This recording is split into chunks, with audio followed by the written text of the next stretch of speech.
Let's talk about what's new in marketing this week. It's Sunday, November 27th, 2022.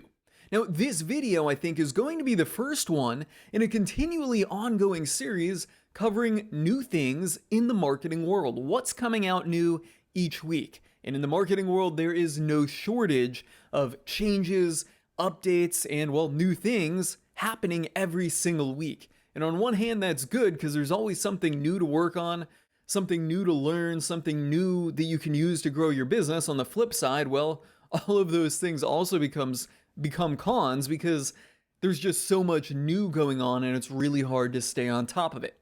As someone that does own businesses and markets them and needs to stay on top of things, I'm constantly following what's happening out there in the marketing world. So possibly through this video series, I will be sharing them all here on my YouTube channel. I've pulled up a few things to discuss for this week, so let's jump into it. Starting with this, Microsoft Video Ads are now broadly available. Following a pilot period that lasted over a year, video ads from Microsoft Advertising are now broadly available. First of all, I was unaware that video ads were even being tested on the Microsoft Advertising platform. It does make sense that they would be doing that because Google's had a ton of success with them, and subsequently Microsoft is going to follow Google's lead with that. So now they're broadly available, meaning they're available, I think, in like 7 countries or so, one of which is the United States. So what does this mean for marketers? Well, it means now we can start running video ads on Microsoft. And if you're already running ads on Google, to kind of be, I don't know, I was going to say more specific, but to relate the name another way, YouTube ads. If you're running YouTube ads, even though that's through Google ads, I know as marketers and myself, we call them either Google ads or YouTube ads. Same difference. If you're running ads on there, you can use those same videos and start running them on Microsoft, which is cool. That opens up another advertising channel for you. But is that really going to work out well, and is that going to be worth your time? I think that's going to be a question for a lot of advertisers, myself included, and I'll be upfront and say that I really don't see it as worth my time at this point. There's still a lot of optimization I can be doing on Google Ads or other bigger advertising platforms because Microsoft is really going to suffer in 2 ways compared to Google. And that is, number one, they don't have nearly as big of a reach, maybe 3 ways. They don't have nearly as much data on their users. And number 3, their conversion optimization is just not nearly on the level that Google's is, right? So I run a lot of campaigns on Google Ads that are basically max conversion or target CPA or something. Too broad audience, meaning that we're relying on Google to do the optimization for who's going to convert. My testing with Microsoft Ads has been showing me that Microsoft Ads really can't optimize for the conversion event like Google does. So when you pair that with the small audience, I don't really know if this is anything worth pursuing, particularly when there's other growing advertising platforms out there that are likely to yield far higher results and probably at a lower cost, and they have a much bigger audience. And I'm talking about TikTok.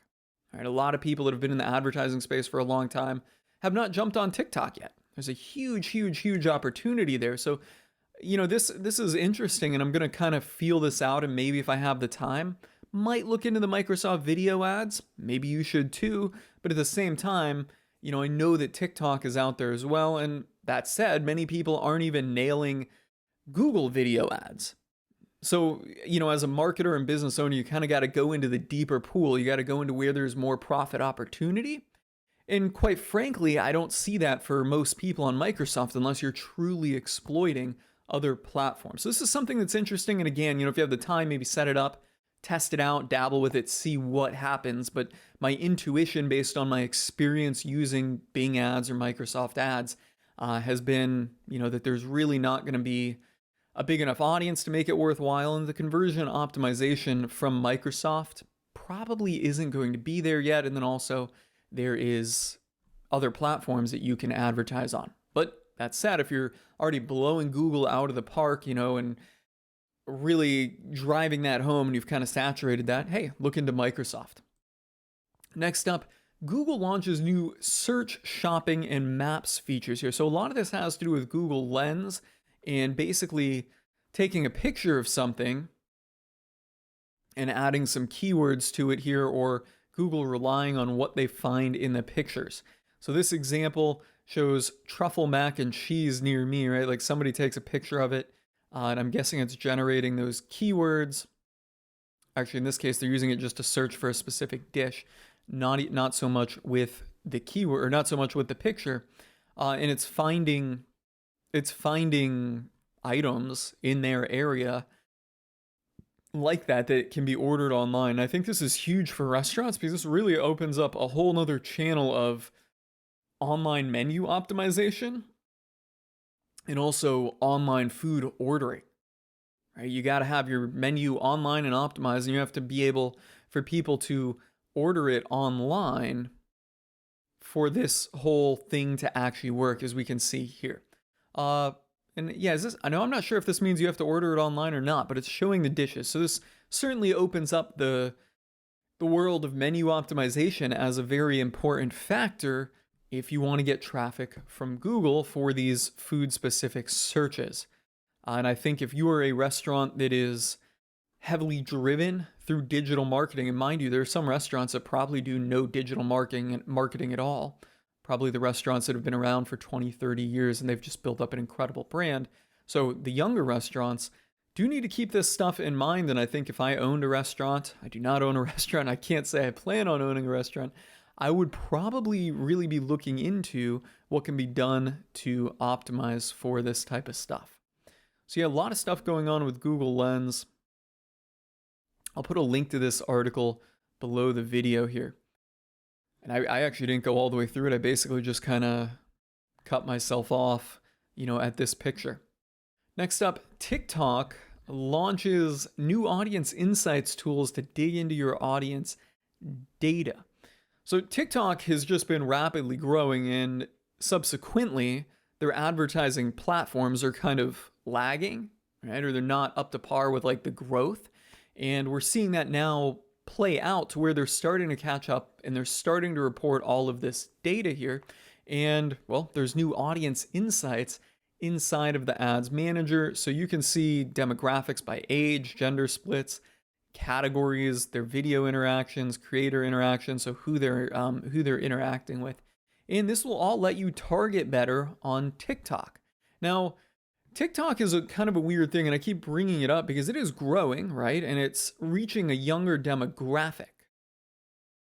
So as a marketer, you have to consider, is that younger demographic worth marketing to right now? And, on the flip side of that is, will they be worth marketing to in the future? And we can see from this chart right here that, the age, the percentage of people that are showing up in this audience, over 60% of them are in the 18 to 24 range. Then you can just see the huge drop for the 25 to 34 range, probably. I can't tell exactly what that is. I think that's 18 to 24, and then 25 to 34, 35 to 44, 45 to 64, right? You can just see it just drop off in that plus 24-year-old category. So, TikTok revealing these insights as, gives them to you as the marketer to adjust your audiences and stuff like that, and then also show you who's doing what on TikTok. So this is pretty interesting. If you're already running a TikTok ads campaign, certainly going to want to take this data into consideration. If you're not, you're going to also want to take it into consideration.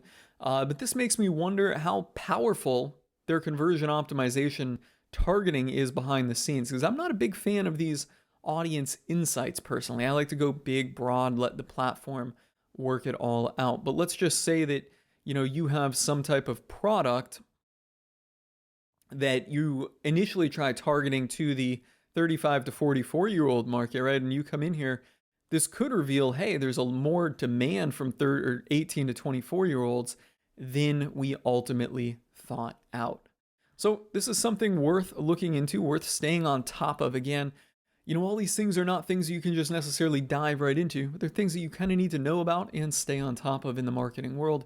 And finally, Yelp. Yelp launches Spotlight ads to enable brands to reach consumers using video through Yelp's home screen. So Yelp is basically putting video ads on their home screen. Now, personally, I don't know how much interaction users have with Yelp's home screen. I can't really think of the last time I used the Yelp app, but apparently Yelp is putting ads on the home screen, so they certainly think they're going to drive results. And here's what it looks like. It looks very similar to a full screen vertical video ad on Facebook or Instagram or even TikTok. So clearly Yelp is trying to jump on that trend of these video ads converting and converting well. We can see in the example that they're using a big offer, right? 30% off. The flip screen here when it switches is going to say 50% off. Not yet. Come on, come on, come on. Could have sworn it said 50% off. Must be coming. Anyways, 70% off. There's $70 off and 30% off, right? So they're still using, there's our 50% off. They're still using big offers, which is one thing that Yelp has been known for. If you want to do well with Yelp advertising, you kind of have to do an offer. So if you are some type of business that advertises on Yelp and you already use your offers, I think it's certainly worth use offers on Yelp to advertise. I think it's certainly worth looking into creating videos so you can occupy the homepage space.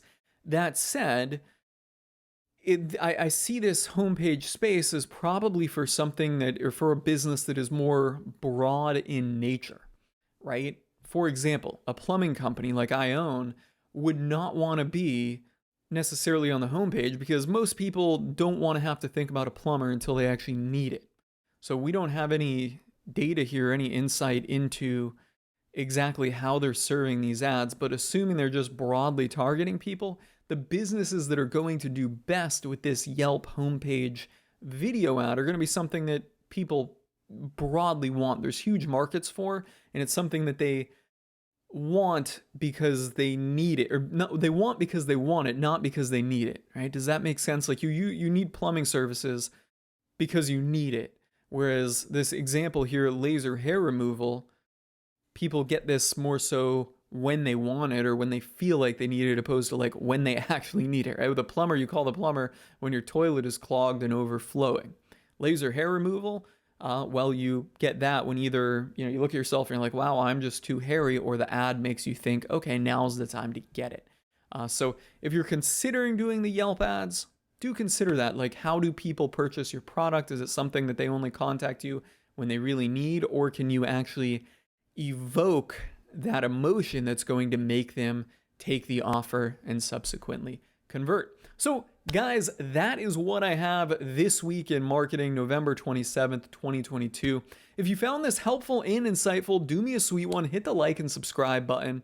Otherwise, I'm signing off on this one.